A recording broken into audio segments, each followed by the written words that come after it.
கடந்த ஆண்டுகள்ல ஆனந்த கொண்டாட்டம் ஒரு முழுநேர மேடை நிகழ்ச்சியா இருந்தது. ஆனா இந்த வருடம் அந்த மேடை நிகழ்ச்சி அதே பிரம்மாண்டத்தோட இருக்கும் எஸ்பிளனேட்ல. அதையும் தாண்டி அதுக்கு முன்னோட்டமா 3 நாள்கள் நமக்கு நிகழ்வுகள் ஏற்பாடு பண்ணியிருக்கிறோம்.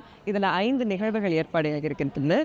ஃபோக் டான்ஸ் ஒர்க் ஷாப்ஸ் பயிலரங்குகளாக 3 முக்கிய மரபு கலைகளை நம்ம ஒவ்வொரு நாள் வெவ்வேறு கலையை வந்து அறிமுகப்படுத்துகிறோம். ஸோ இது எல்லாருக்குமே எந்த வயது வரம்பும் இல்லை, யார் வேணாலும் இல்லை பங்கு கொள்ளலாம். ஆங்கிலத்தில் வந்து சொல்லிக் கொடுக்கப்படுது. இது ஒரு பகுதி. இதில் இன்னொரு அங்கம் ஃபோக் நைட். ஸோ இது இளைஞர்களுக்கான ஒரு நிகழ்வு. அப்புறம் ஒரு பேனல் டயலாக். இது ஒரு கருத்தரங்காக ஏற்பாடாகி இருக்குது.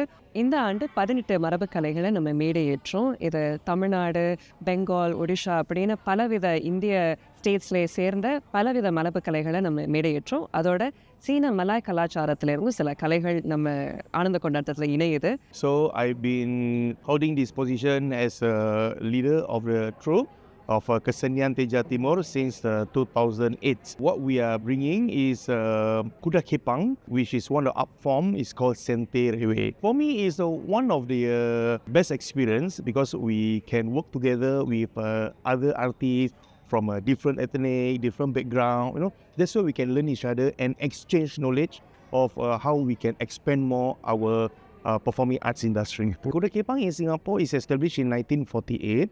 So it's actually a hobby horse dance, which some will use a plywood to make a horse, and some from a rotten is then paint to make a beautiful horse.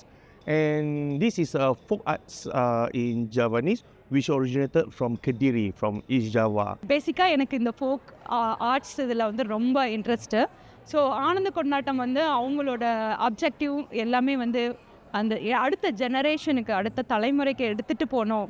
இந்த ஃபோக்கெல்லாம் வந்து அழியாமல் அப்படியே அவங்களுக்கு கொண்டு போகணுன்ற அந்த ஒரு நோக்கம் வந்து எனக்கு ரொம்ப பிடிச்சிருக்கு.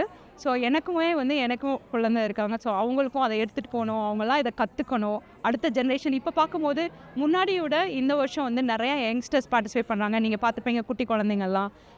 உண்மையிலே ரொம்ப சந்தோஷமாக இருக்குது. ஆட்டம்க்கு தேங்க்ஸ் டு த ஆட்டம் இந்த மாதிரி ஒரு ஆப்பர்ச்சுனிட்டிஸ் சான்சஸ் கொடுக்குறாங்க. இந்த வருஷம் நான் கம்பத்தாட்டமில் பார்ட்டிசிபேட் பண்ணுறேன். ரொம்ப எக்ஸைட்டடாக இருக்குது. I feel very happy.